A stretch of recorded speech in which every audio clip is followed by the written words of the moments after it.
चलो तो अब आगे बढ़ते हैं अपन। कल की क्लास में अपन ने इसका एक बेसिक ओवरव्यू बस लिया था। अब आज की क्लास में अपन आगे बढ़ते हैं और उसको डिटेल में पढ़ते हैं, है ना। Accounts in double entry system. Double entry system में जो अकाउंट है उसका क्लासिफिकेशन किया गया है। तो क्लासिफिकेशन करने के दो आधार है, दो बेसिस है। एक तो रखा गया कौन सा बेस, ट्रेडिशनल सिस्टम जिसको इंग्लिश अप्रोच भी बोलते हैं, और दूसरा क्या है, मॉडर्न सिस्टम जिसको अमेरिकन अप्रोच भी बोलते हैं, है ना। ट्रेडिशनल सिस्टम देखो, ट्रेडिशनल सिस्टम में अकाउंट को बेसिकली दो कैटेगरी में बांटा गया है। एक तो क्या है पर्सनल और दूसरा क्या है इम्पर्सनल। एक होता है पर्सनल और दूसरा क्या होता है इम्पर्सनल। पर्सनल के अंदर भी आपको दो तीन प्रकार का देखने को मिलेगा। तो पहला क्या है आपका natural person account, artificial person account, और तीसरा क्या है रिप्रेजेंटेटिव पर्सनल अकाउंट। और इम्पर्सनल अकाउंट में अगर आप आते हो तो इम्पर्सनल अकाउंट में आपको क्या दिखेगा, इम्पर्सनल अकाउंट को भी दो कैटेगरी में बांट के रखा है। एक है रियल अकाउंट और दूसरा क्या है नॉमिनल अकाउंट। रियल अकाउंट के अंदर जब जाओगे तो यहां पर आपको देखने को मिलेगा ये टेंजिबल रियल अकाउंट और दूसरा क्या है इनटेंजिबल रियल अकाउंट। और नॉमिनल के अंदर आओगे तो यहां पर आपको क्या देखने को मिलेगा, नॉमिनल के अंदर भी आओगे तो उसका और कोई सब कैटेगरी नहीं है। ठीक है, तो इसका फ्लो चार्ट टाइप का कुछ बना हुआ है क्या, देखो ये है अकाउंट्स। अकाउंट्स को पर्सनल और दूसरा किस में बांटा है इम्पर्सनल। पर्सनल के अंदर तीन प्रकार के आते हैं, नेचुरल पर्सन, आर्टिफिशियल पर्सन और रिप्रेजेंटेटिव पर्सनल। और इम्पर्सनल में क्या आता है रियल और नॉमिनल। रियल के अंदर दो आते हैं टेंजिबल और इनटेंजिबल, और नॉमिनल के अंदर दो आते हैं एक्सपेंसेस, लॉसेस और इनकम और गेन। ठीक है, सुनो अब मेरी बात ध्यान से, मेरी बात ध्यान से सुनो।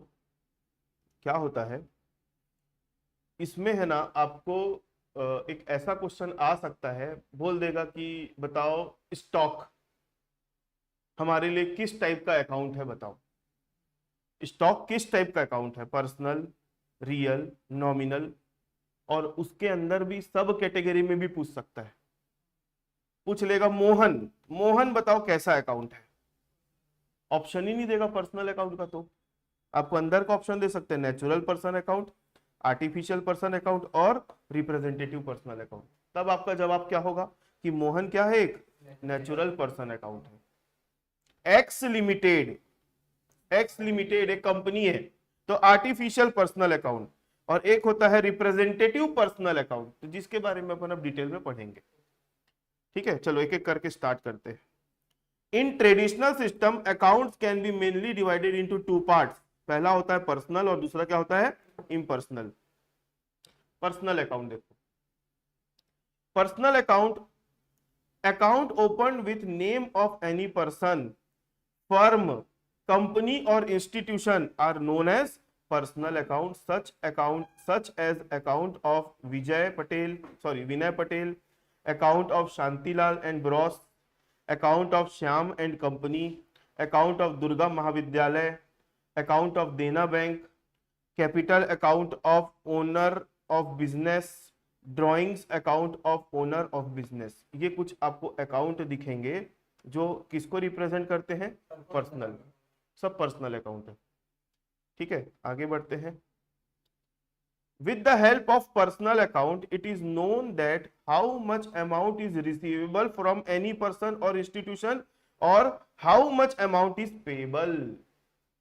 पर्सनल अकाउंट बनाने से हमको क्या पता चलता है, पर्सनल अकाउंट बनाने से हमको ये पता चलता है कि हमको सामने वाले से कितना लेना है या फिर सामने वाले को कितना देना है। ठीक है, personal account can be mainly divided into following parts. अब इसके sub category, natural person account, artificial person account और representative personal account. Natural personal account, account open in the name of living और natural person are called as natural person account, such as Ram's account, Rahim's account, Anita's account, Sunita's account, capital account of owner of business, drawings account of business owner etcetera. Natural person account की category में इसको डाला है जहां पे किसी person के नाम से हम अकाउंट खोलते हैं, किसी पर्सन के नाम से। ठीक है, artificial person account, in this account of those person are open who do not have physical existence but legally they are considered as persons, such as account of Shyam and company. Shyam and company मतलब मान के चलो एक partnership firm हो गया। Account of Durga Mahavidyalaya, account of Raipur municipal corporation, मतलब किसी संस्था की बात कर रही है ना। Account of Dena bank, account of, क्या लिखा है, सीचू संस्कार केंद्र, होगा कुछ नाम, ठीक है। ये ऐसे कुछ नाम है जो किसी संस्था की बात कर रहे हैं। तो ऐसे लोगों को, ऐसे वाले अकाउंट को हम क्या बोलेंगे, आर्टिफिशियल पर्सनल अकाउंट। आगे representative personal account, it contains account which represent any group like debtors account, creditors account, outstanding expense account, prepaid expense account, accrued income account, unearned income account etcetera. देखो ये ऐसे account है जो किसी particular institution या person के नाम से नहीं है, लेकिन ये रिप्रेजेंट कर रहे हैं। जैसे मैं बोल दिया डेटर्स, हाँ डेटर्स बोल दिया मतलब मेरे को 50 लोगों से पैसा लेना है, तो जब इंडिविजुअली लोगों के नाम से अकाउंट बनाऊंगा तो पर्सनल, लेकिन जब उनका एक ग्रुप बना के उसको एक हेड बना दूंगा तो वो डेटर डेटर कहलाएगा। तो डेटर में ले रिप्रेजेंटेटिव पर्सनल अकाउंट हो गया। वैसे ही क्रेडिटर, आउटस्टैंडिंग एक्सपेंसेस, ये बहुत इंपॉर्टेंट है भाई, मैं बोल रहा हूँ इसको घोल के पी जाना, इससे एमसीक्यू बहुत आने का चांस रहता है और यहीं पे बच्चे गलती कर देते, गलत ऑप्शन टिक करके आ जाते। ठीक है, आगे बढ़ते हैं। नेक्स्ट हमारा कौन सा अकाउंट है, impersonal account. Accounts which are not related to an institution, firm, company और person are known as impersonal account. मतलब जो उस वो वाले में नहीं कवर है वो इधर आएंगे। They can be divided into following to parts. पहला क्या है, रियल अकाउंट, और दूसरा क्या है, नॉमिनल।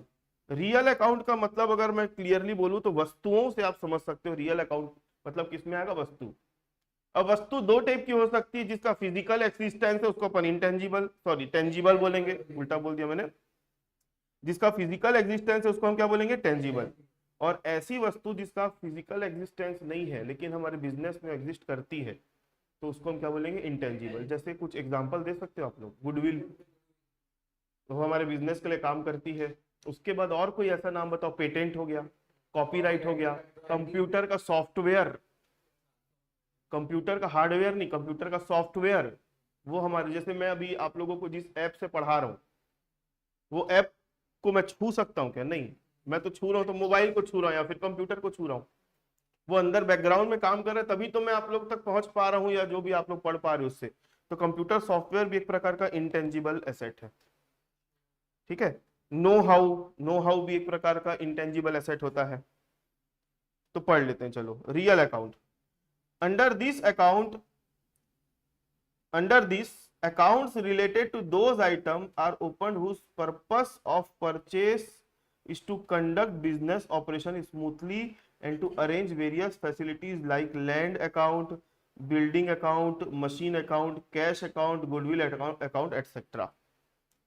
मतलब इन चीजों को हम क्यों खरीदते हैं अपने बिजनेस में, हम एज अ एसेट खरीदते हैं या एज अ एसेट यूज करते हैं ताकि हम अपने बिजनेस की स्मूथ फंक्शनिंग कर सके, है ना।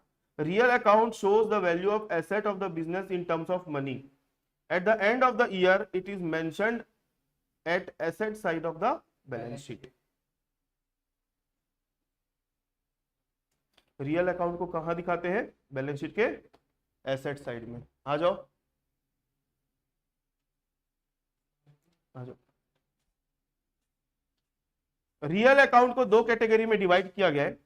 रियल अकाउंट को दो कैटेगरी में डिवाइड किया गया है, एक होता है टेंजिबल रियल अकाउंट और दूसरा क्या होता है, इंटेंजिबल रियल अकाउंट। टेंजिबल मतलब it includes account related to those item and asset which can be seen and touched, measured and exchange like land, building account, machine account, furniture account, stock account, cash account etc. मतलब जिसका physical existence होता है।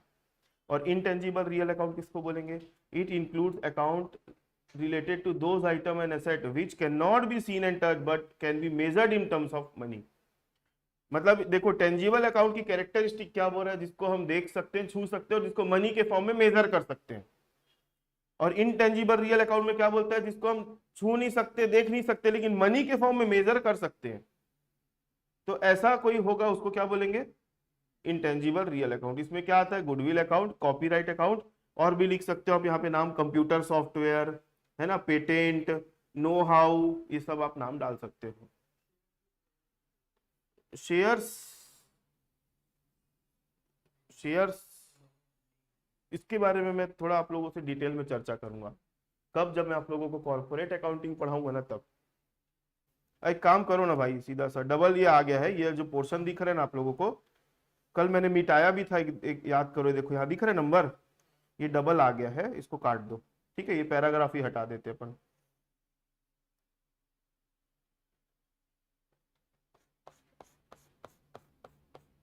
आगे बढ़ते हैं, चलो nominal account में आ जाओ, वो फालतू में दिया है। Nominal account, nominal account, account related to income और एक्सपेंसेस और प्रॉफिट और losses are called as nominal account.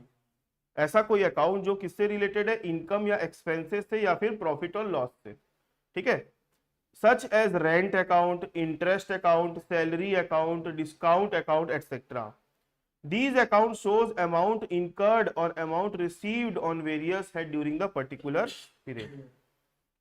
Nominal account are divided into following two types. Nominal account को और दो टाइप में डिवाइड किया गया है, अकाउंट रिलेटेड टू इनकम और गेन और अकाउंट रिलेटेड टू एक्सपेंसेस और लॉसेस। इसको आप हाईलाइट कर सकते हैं, इनकम और गेन और एक्सपेंस और लॉस। इनकम मतलब आपको कहां कहां से इनकम हुई, किस हेड में इनकम हुई। जैसे आपको किराया मिला, ब्याज मिला, कमीशन मिला, डिस्काउंट मिला, तो ये सारे कौन से कैटेगरी में जाएंगे? Nominal account. ये इनकम से रिलेटेड है। और एक्सपेंस से रिलेटेड, ये आपका यहाँ पे रियल नहीं है, ये रेंट है। यहाँ पे स्पेलिंग का कुछ तो भी दिक्कत हुआ है। रेंट पेड है, उसके बाद क्या है? Interest paid, commission, salary, discount etcetera. ठीक है, at the end of each financial year nominal account are transferred to trading and profit loss account। जितने भी नॉमिनल अकाउंट है उसको साल के आखिरी में एंट्री करने के बाद उसका जो बैलेंस होता है उसको कहां ट्रांसफर करते हैं? Trading and profit loss account में डालते हैं।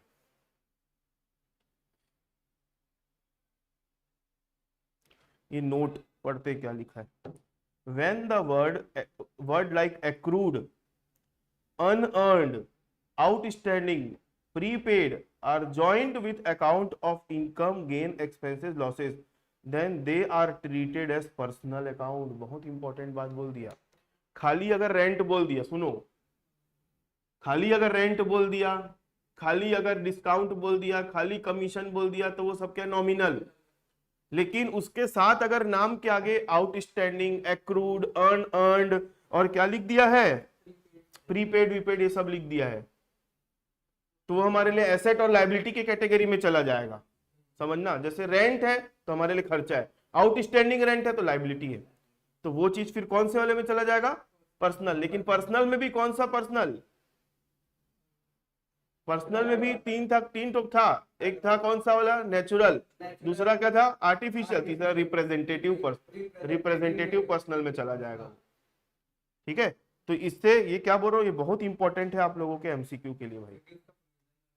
हाँ ठीक है, आगे बढ़े। इसी में आगे क्या लिखा है? Bank account is personal account while cash account is real account. Bank account को हम पर्सनल मानते। क्यों पर्सनल मानते?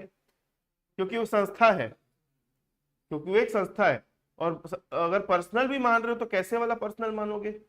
आर्टिफिशियल, नेचुरल की रिप्रेजेंटेटिव? आर्टिफिशियल, संस्था है ना। ठीक है, और कैश अकाउंट को क्या मानेंगे? रियल, क्योंकि एक वस्तु है कैश। आगे, purchase account, sales account, purchase return account, sales return account are considered as nominal account, while stock account will be क्या है? Real account. समझना ध्यान से, purchase account, sales account, purchase return, sales return, ये बात goods की छोरी है, लेकिन इसको क्या मानते हैं? नॉमिनल। क्यों नॉमिनल मानते हैं? क्योंकि इसकी एंट्री कहां पर की जाती है? ट्रेडिंग पीरियड में। और अगर बात स्टॉक की हो रही है, स्टॉक की, तो स्टॉक को क्या मानेंगे हम? रियल अकाउंट, क्योंकि स्टॉक एक वस्तु है। ठीक है, ये याद रहेगा भाई आप लोगों को। ऑनलाइन वालों कुछ डाउट है तो बताओ। श्रिया, आप लोगों को रिप्रेजेंटेटिव में कुछ आपको कुछ डाउट है क्या श्रिया? रिप्रेजेंटेटिव वाले में कुछ डाउट है?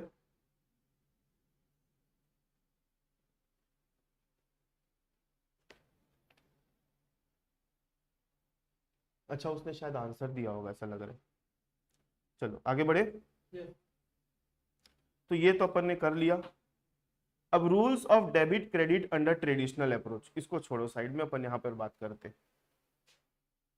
तो आप लोगों को पता होगा, जो आप लोग बचपन से पढ़ते आ रहे हो 11वीं 12वीं में, कि एक होता है डेबिट, एक होता है क्रेडिट। एक होता है रियल अकाउंट, एक होता है रियल अकाउंट के बाद क्या होता है?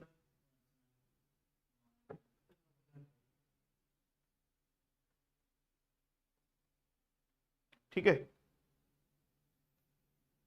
रियल अकाउंट में अपन क्या लिखते हैं? What comes, what goes out. Personal में क्या लिखते हैं? रिसीवर और गिवर। और नॉमिनल में एक्सपेंसेस और लॉसेस।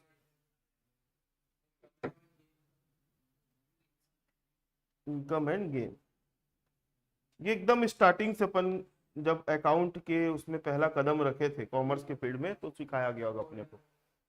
तो ये जो आप लोगों ने सुना था, इसको गोल्डन रूल ऑफ अकाउंटिंग भी बोलते हैं। जर्नल एंट्री इसी के बेस पे की जाती है। इसको ट्रेडिशनल अप्रोच वाला भी बोलते हैं और इंग्लिश अप्रोच वाला भी बोलते हैं। ठीक है। तो वही यहाँ पर लिखा हुआ मिल जाएगा आप लोगों को, चेक करें आगे, देखो क्या बोलता है।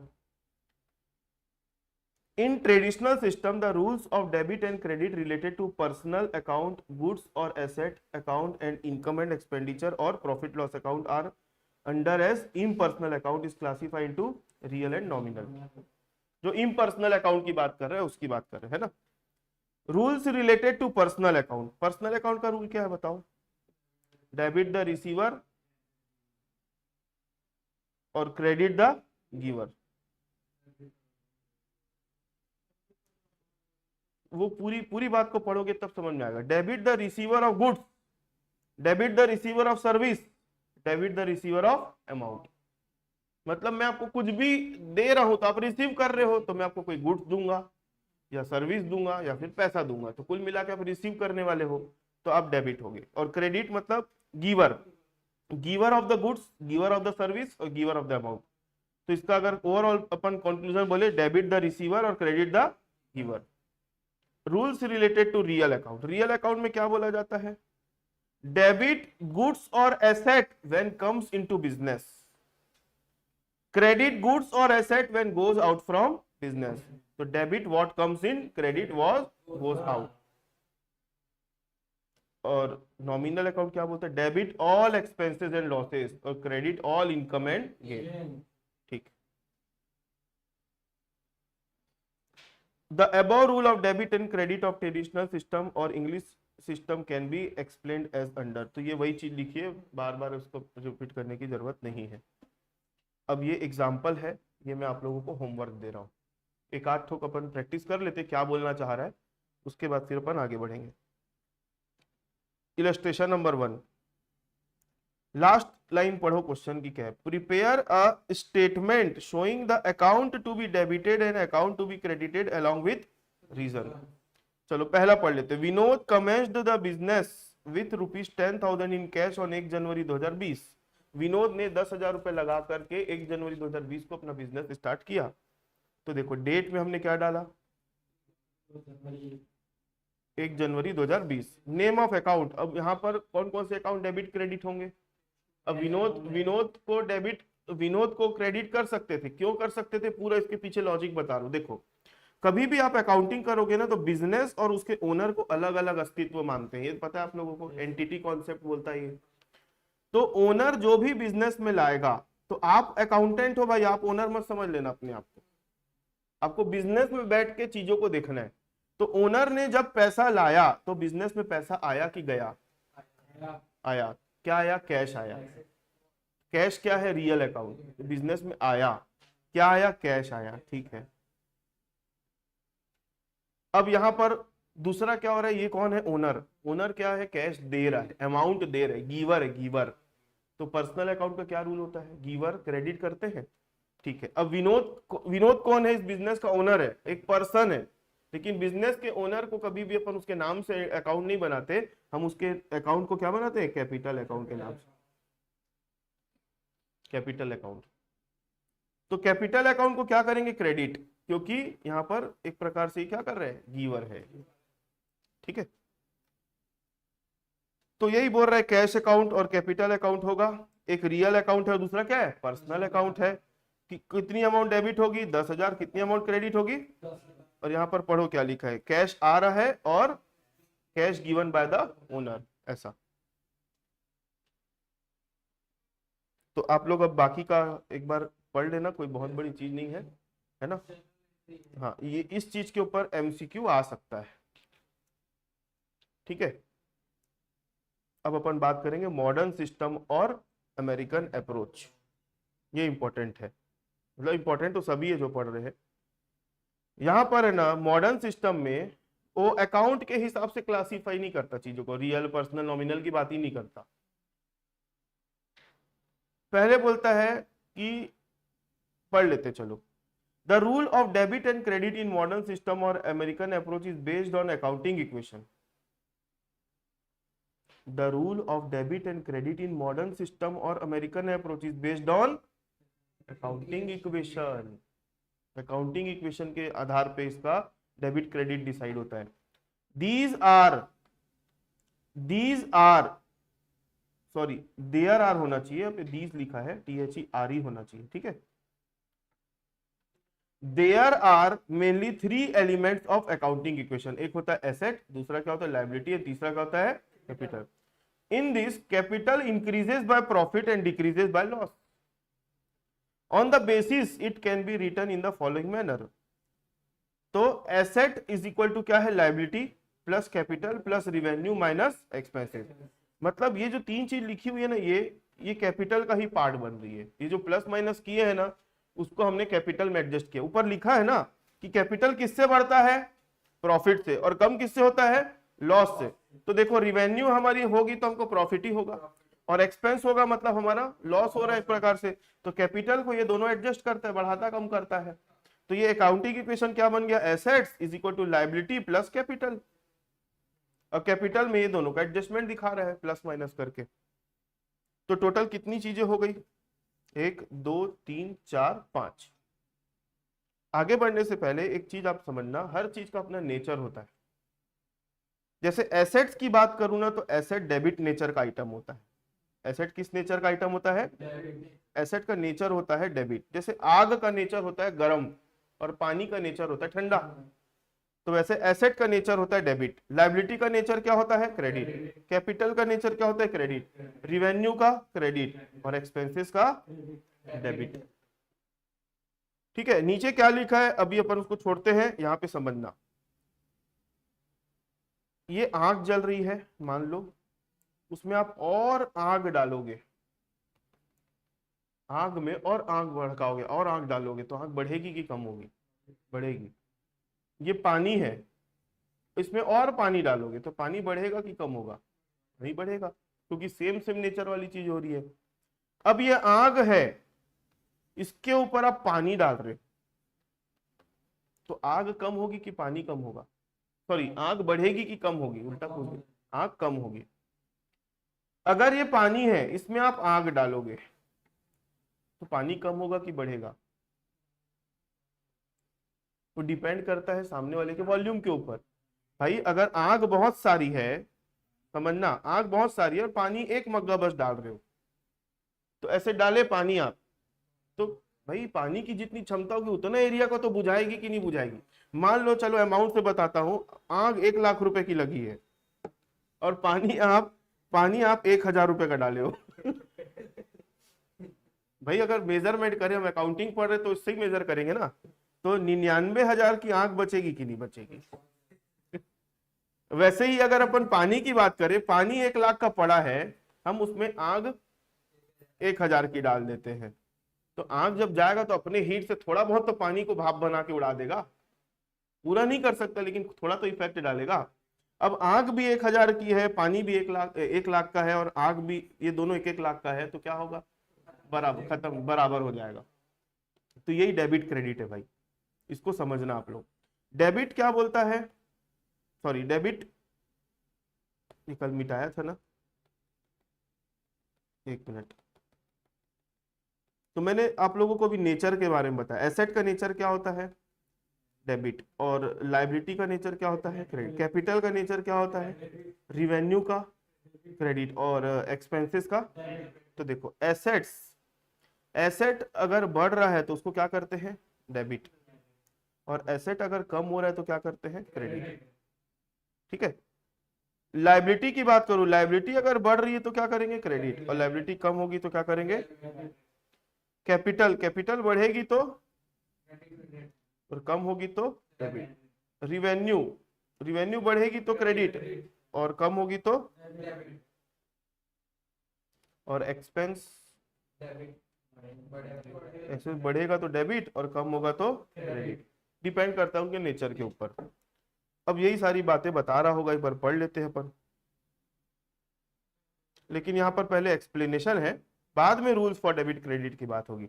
अब आप जानते हो भाई एसेट्स में क्या क्या आता है, एसेट्स में क्या क्या आता है बताओ। एसेट्स के अंदर क्या आता है, building, machine, land, furniture, debtors, cash, bank, goodwill, prepaid expenses, accrued income etcetera. यहाँ पे रियल पर्सनल के हिसाब से मत मेजर करना। लाइबिलिटी में क्या क्या आता है, creditors, bills payable, loan, outstanding expenses, unearned income, ये सारी चीजें लाइबिलिटी में आती है। कैपिटल में क्या क्या आता है, कैपिटल में आता है हमारा, कैपिटल में क्या आता है, कैपिटल तो जानते हो आप लोग, कैपिटल अकाउंट के अंदर हम ड्राइंग्स भी लेते हैं, लेकिन ड्राइंग्स का जो नेचर है ना भाई, वो डेबिट नेचर का होता है, कैपिटल को कम करता है। हाँ, और रिवेन्यू अकाउंट में आ जाओगे तो रिवेन्यू अकाउंट में क्या क्या लेते हैं हम, जहां जहां से हमको आवक हो रही, पैसा आ रहा है, और एक्सपेंस अकाउंट में जहां जहां हमारे पास से पैसा जा रहा है या नुकसान हो रहा है। ठीक है, चलो इसका rules, credit, rules for debit and credit देख लो। एसेट में देखो, डेबिट करेंगे जब एसेट बढ़ेगा, क्रेडिट करेंगे जब एसेट कम होगा। कोई नई बात नहीं बता रहे भाई, उसी चीज को डब्बा बना के दिखा दिया यहाँ पे, तो पढ़ने की जरूरत है। वही सारी चीजें यहाँ पर भी लिखी है, इसका समरी बता दिया है,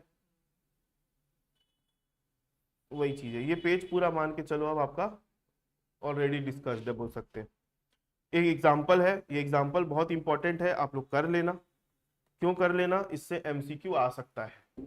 ठीक है, अब अपन नेक्स्ट टॉपिक में आते हैं। ये भी एग्जाम्पल है, आप लोग कर लेना, ये मैं नहीं करवा रहा हूं। अब अपन नेक्स्ट टॉपिक में आते हैं, अकाउंटिंग साइकिल। अकाउंटिंग साइकिल, ये भी बोल सकते हैं कि मैं आप लोगों से कहीं ना कहीं बेसिक वाली क्लास में डिस्कस करके बैठा हुआ हूं। Accounting cycle is generally, accounting cycle is generally for a period of 1 year which begin with original books of record, that is journal, and end on the date of preparing final accounts. Accounting cycle generally एक पूरा period होता है, कितने साल का, 1 साल का।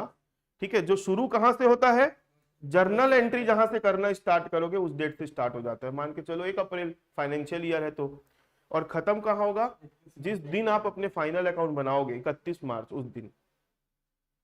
In India, accounting cycle is a financial year which began on 1st April and ends on 31st of March of next year. An accounting cycle is generally classified as below. देखो, मैं आप लोगों को जब बेसिक कॉन्सेप्ट पढ़ाया था ना, basic concept जब पढ़ाया था तब उस समय मैं आप लोगों को ये बताया था process of accounting. Process of accounting में पहला स्टेप मैंने क्या रखा था, आइडेंटिफिकेशन, फिर रिकॉर्डिंग। तो वो चीज थी, उस प्रोसेस के अंदर एक पार्ट आता है जो जर्नल से खत्म होता है, फाइनल अकाउंट में जाके खत्म हो जाता है, उसको हम अकाउंटिंग साइकिल बोलते हैं। तो आप दोनों को मिक्स मत कर देना, क्योंकि अगर उसके हिसाब से देखोगे जो मैंने पहली क्लास में बताया था, तो ट्रायल बैलेंस 4थे नंबर पे आता है, और अकाउंटिंग साइकिल के हिसाब से आप देखोगे तो ट्रायल बैलेंस कितने नंबर पे आएगा, 3रे। और आपके एमसीक्यू में ये पूछता है, वो नहीं पूछता है, वो मैंने कॉन्सेप्ट क्लियर करने के लिए बताया था। ठीक है, चलो, तो सबसे पहला जो हमारा स्टेप है वो क्या होगा, रिकॉर्डिंग ऑफ ट्रांजेक्शन, मतलब ओरिजिनल रिकॉर्ड। ओरिजिनल रिकॉर्ड कहाँ करते हैं, जर्नल एंट्री में और सब्सिडरी बुक में। जर्नल और सब्सिडरी दोनों का मतलब बताया था क्या होता है। जर्नल एंट्री मतलब डे टू डे ट्रांजेक्शंस को रिकॉर्ड करना, और सब्सिडरी बुक मतलब किसी पर्टिकुलर नेचर ऑफ ट्रांजेक्शन जिसमें क्या होता है, मतलब उसकी बहुत फ्रीक्वेंटली ट्रांजेक्शन होता है, जैसे परचेस हो गया, सेल हो गया, तो हम उसके लिए एक अलग से बुक बना देते हैं, तो उसको सब्सिडरी बुक बोलते हैं। फिर यहां से हम ट्रांजेक्शन्स को क्या करते हैं, पोस्ट करते हैं। क्या करते हैं, पोस्ट। पोस्ट कहाँ करते हैं, लेजर में। तो लेजर में जब पोस्ट करते हैं तो उस प्रोसेस को बोलते हैं क्लासिफिकेशन। इसको क्या बोलते हैं, क्लासिफिकेशन। एक मिनट ना, हेलो, हाँ भैया, हाँ मैं क्लास में हूँ। हाँ, उसके बाद बात करेंगे ट्रायल बैलेंस में आएंगे यहाँ से। तो ट्रायल बैलेंस में जब आओगे तो इस वाली प्रोसेस को क्या बोलते हैं, समरी कर। सारे लेजर के बैलेंसेस को उठा उठा के यहाँ लिख रहा है तो उसको समरी बनाना बोलते हैं। अब ट्रायल बैलेंस के बेस पे फोर्थ नंबर पे हम क्या बनाते हैं, फाइनल। फाइनल अकाउंट में क्या क्या आता है, profit loss account, trading account, balance sheet, ये सब है ना। अब यहाँ पर उसी चीज को एक्सप्लेन किया है। ओरिजिनल रिकॉर्ड्स मतलब जर्नल की बात हो रही है। क्लासिफिकेशन मतलब किसकी बात हो रही है, लेजर की। समरी मतलब किसकी बात हो रही है, ट्रायल बैलेंस। फिर उसके बाद काय की बात हो रही, कंक्लूजन। कंक्लूजन मतलब यहाँ पर आप क्या बना रहे हो, फाइनल अकाउंट्स बना रहे हो। फाइनल अकाउंट बनने के बाद दो चीजें और होती है, एनालिसिस और इंटरप्रिटेशन। मतलब आप उससे ले, एनालिसिस मतलब क्या समझ रहे हो, एनालाइज करना। मतलब आप प्रॉफिट हो रहा है कि लॉस हो रहा है, क्यों हो रहा है ना। फिर उसके पीछे के कारण को जानना, तो उसको हम क्या बोलते हैं, इंटरप्रिटेशन। ये हो गया। और हमारे यहाँ पे आके अकाउंट खत्म। जो चैप्टर पढ़ रहे थे हम, बेसिक कॉन्सेप्ट्स ऑफ या concepts of single entry and double entry. ठीक है, तो एक बार अपने सिलेबस में आ जाओ आप लोग। तो हमने अभी तक की क्लास में क्या क्या पूरा कर लिया, हम उसके बारे में बात करते हैं। Concept of single and double entry system हो गया हमारा, और क्या हो गया हमारा, ट्रायल बैलेंस। अब मैं इसके बाद कल की क्लास में क्या स्टार्ट करूंगा वो कल क्लास में आऊंगा तभी बताऊंगा। ठीक है, क्योंकि अभी मेरे दिमाग में है नहीं कि मैं क्या करूं। इसके बाद अपन 5 मिनट का ब्रेक लेते हैं, उसके बाद फिर अपन ऑडिट स्टार्ट करेंगे, है ना।